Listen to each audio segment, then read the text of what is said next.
The real estate agent's email arrived at 3:00 a.m. Mrs. Thompson, there seems to be some confusion. Your husband claims you've agreed to sell the house, but we need your signature to proceed with the closing. I stared at my phone in the darkness of our beautiful kitchen with its hand-painted tiles and herb garden window that I designed myself. James thought I was asleep upstairs, unaware of his late-night scheming, but I've been tracking his betrayal for months. My name is Catherine Thompson, and my husband of 15 years was about to learn a painful lesson about underestimating me. The signs started appearing 6 months ago, small things at first. James working later than usual, mysterious charges on our credit card, hushed phone calls that ended abruptly when I entered the room. Then came the changes in his behavior. The man who once bragged about my cooking suddenly found fault with every meal. My choice of clothes became frumpy, my interests boring. I might have blamed it on a midlife crisis if I hadn't found the receipt. A $122,000 charge at Cartier, dated 3 days after he told me we needed to tighten our belts and cancel our anniversary trip. The receipt was for a bracelet, definitely not for me. That discovery led me down a rabbit hole of investigation. Bank statements showing large cash withdrawals, hotel charges in cities where he supposedly had business meetings, and most recently, emails to real estate agents about selling our home, all from his private account that he didn't know I could access. Katie? James's voice floated down from upstairs. You coming back to bed? Just getting some water, I called back, keeping my voice steady. Be right up. I closed my laptop quietly, my mind racing. This house wasn't just any property, it was my dream home. The one I'd spent 3 years renovating while working as an interior designer. Every room reflected my vision, my creativity, and now James was trying to sell it from under me to fund his affair with a woman young enough to be our daughter. But what he didn't know was that I'd been 2 steps ahead of him for months. The next morning, I watched James leave for work, briefcase in hand, kissing me goodbye like nothing was wrong. As soon as his car disappeared around the corner, I called my lawyer, Rachel. He's making his move, I said as soon as she answered. Got an email from the real estate agent last night. Perfect, Rachel replied, and I could hear her shuffling papers. Everything's in place on our end. Are you sure you want to wait? I thought about the evidence I'd gathered, screenshots of his messages to his girlfriend Amanda, a 23-year-old yoga instructor, records of the money he'd been siphoning from our accounts, the fake business trips that were actually romantic getaways. But timing was everything. No, I said firmly, let him think he's winning. I want to see his face when he realizes what's really happening. After hanging up, I walked through our house, running my hand along the walls I'd carefully painted, remembering the countless hours spent making each room perfect. James had laughed at my attention to detail back then, calling me obsessive. Now I understood he'd never appreciated any of it. My phone buzzed with a text from my best friend Diana. Just saw James at that new bistro downtown. He's not alone. I asked her to send a photo, even though I knew what I'd see. Sure enough, there he was, sitting across from Amanda, her bleach blonde hair catching the sunlight as she laughed at something he'd said. The Cartier bracelet glinted on her wrist. Thanks, I texted back. Keep me posted. That evening, James came home later than usual, reeking of expensive perfume and wine. He didn't notice how I'd rearranged my home office, moving my important documents to a secure location. He was too busy checking his phone, probably messaging Amanda. Busy day? I asked, serving the dinner I'd prepared, his favorite pot roast with roasted potatoes. Yeah, big client meeting, he muttered, barely looking up. Listen, Katie, we need to talk about the house. I kept my expression neutral, waiting. I've been thinking, he continued, pushing his food around his plate. Maybe it's time for a change. This place is too big for us, and the market's good right now. You want to sell? I asked, making my voice small, uncertain, exactly what he expected from me. He launched into his rehearsed speech about downsizing, investing in new opportunities, finding something more practical. I listened, nodding at all the right moments while my mind raced ahead to what would happen next. I actually talked to a few agents, he admitted, watching my reaction carefully, just to get an idea of the market. I forced tears into my eyes, a trick I'd learned in my college theater days. But this is our home. We've put so much work into it. He reached across the table, patting my hand condescendingly. Sometimes we have to make hard decisions, honey. Trust me. I sobbed, rushing from the table like the emotional, irrational wife he thought I was. Once in our bedroom, I pulled out my phone and texted Rachel. He's making his pitch now. Time to move to phase 2. The next week passed in a blur of activity, all carefully hidden from James. While he thought I was at my design clients' homes, I was actually meeting with financial advisors, documenting his betrayal, and setting up my own security net. Diana kept me updated on James's movements, lunch dates with Amanda, visits to high-end jewelry stores, a suspicious appointment at a luxury car dealership. He was spending money like water, probably promising Amanda the world. Then came the email I'd been waiting for. James had found a buyer for our house, a cash offer well above market value. He forwarded me the details with a note. "This is a great opportunity, honey. We need to move fast." I showed the email to Rachel, who smiled grimly. "He really thinks he'll just sign everything over without checking the details. He's never thought I was capable of understanding complex financial matters." I replied, thinking of all the times he dismissed my questions about our investments. That's about to change. That night, James was particularly attentive, bringing home my favorite wine and suggesting we eat on the patio.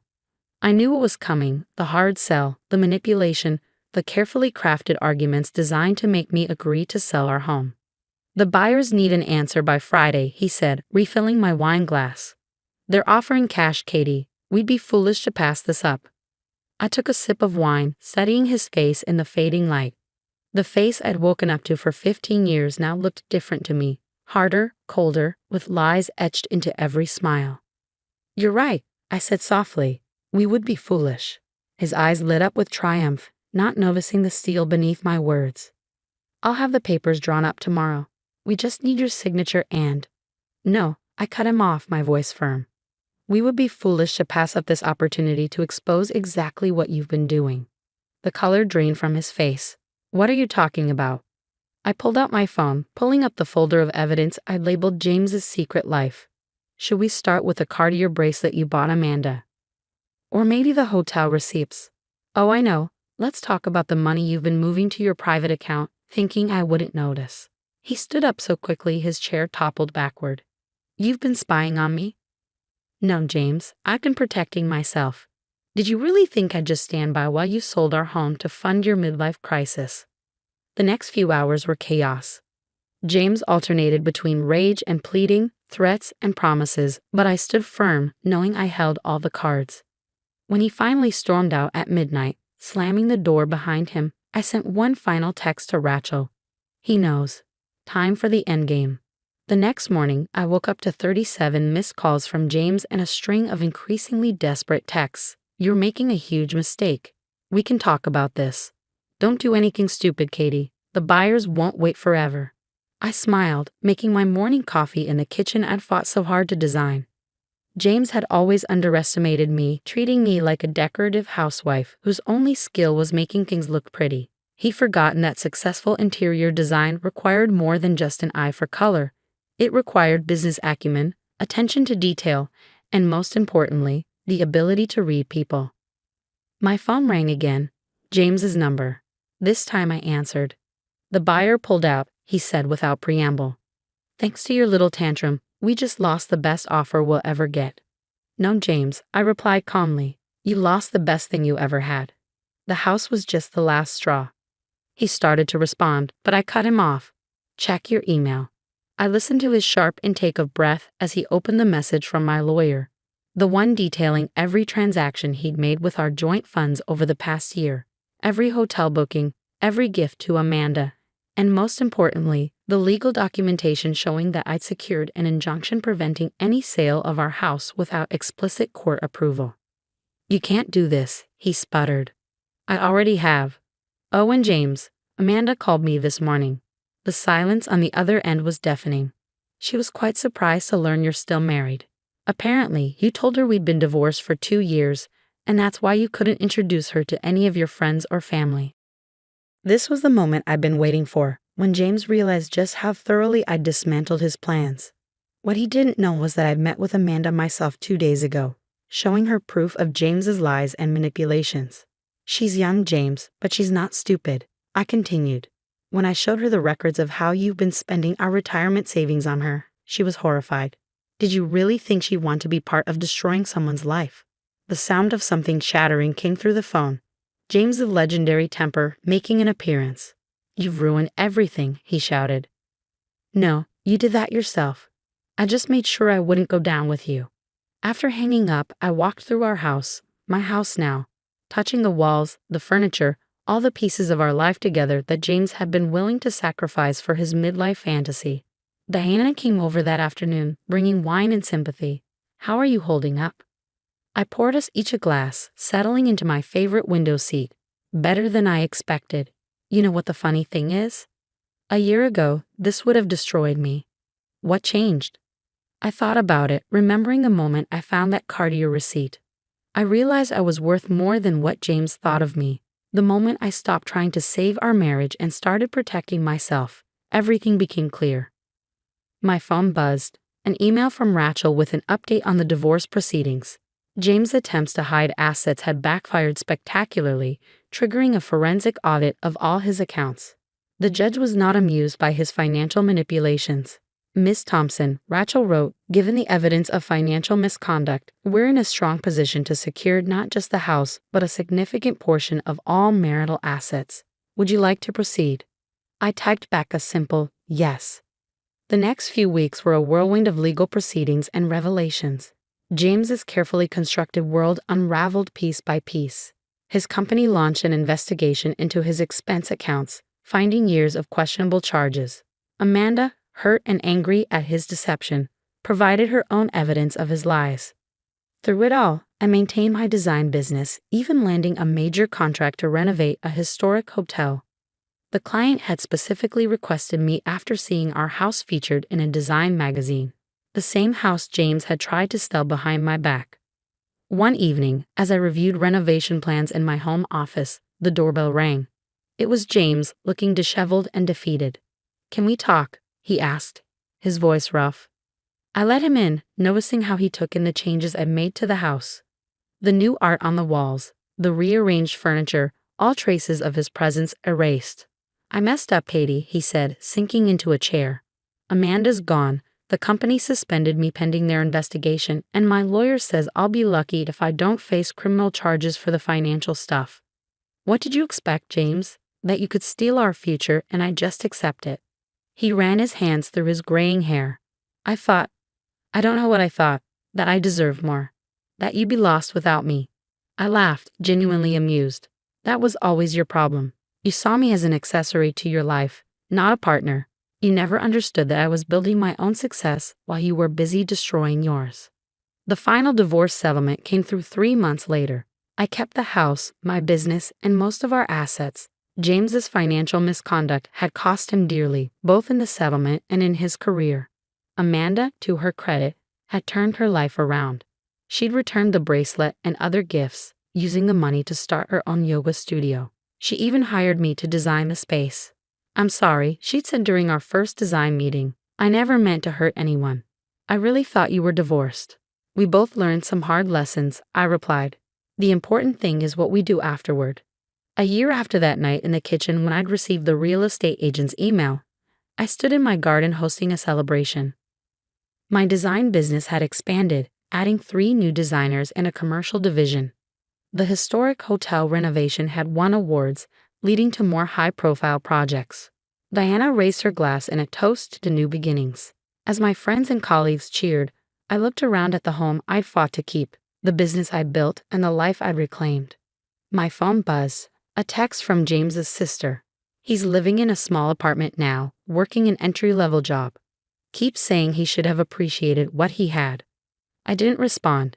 James' regrets weren't my concern anymore, and instead, I turned to my guests, raising my own glass. To knowing your worth, I said, and never letting anyone make you forget it.